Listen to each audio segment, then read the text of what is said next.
Sitwasyon sa mga palengke sa Dagupan City ngayon nakakaranas ng malalakas na pag-ulan. Ating alamin sa live report ni Claire Lacanilaw Dungca. Claire?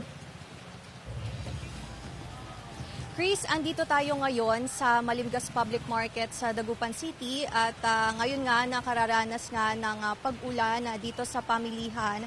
At mapapansin nyo na kakaunti lang yung mga namimili dito sa pamilihan dahil nga sa nararanasang pag-ulan.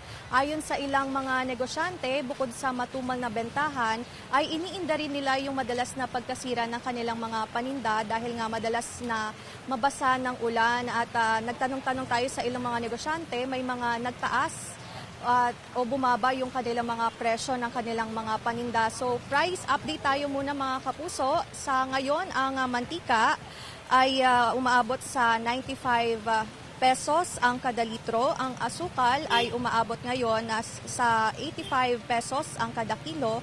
Ang sibuyas naman nasa 90 to 100 pesos ang kada kilo. Ang bawang nasa 140 to 160 ang kada kilo. Ang luya naman nasa 160 ang kilo. Ang kalamansi nasa 50 pesos ang kada kilo. Ang siling pula naman ngayon ay umaabot sa 350 pesos ang kada kilo. Ang siling haba ay nasa 120 pesos ang kada kilo. Ang patis naman nasa 50 pesos ang kada litro. Maging ang bagoong ay nasa 50 pesos ang kada litro. Ang itlog naman ay umaabot sa 750 yung pinakamura at yung 9 pesos naman yung pinakamataas na presyo ng kada piraso ng itlog. Ang presyo naman ngayon ng bigas sa regular milled rice ay umaabot ngayon sa 47 pesos ang kada kilo at ang well-milled rice ay umaabot ngayon sa 51 pesos ang kada kilo.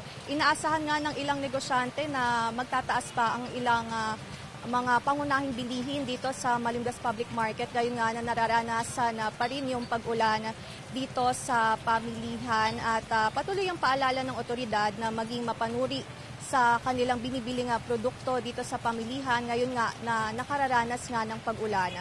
At yan muna ang latest dito sa Dagupan City, Chris. Maraming salamat, Claire Lacanilaw Dungca.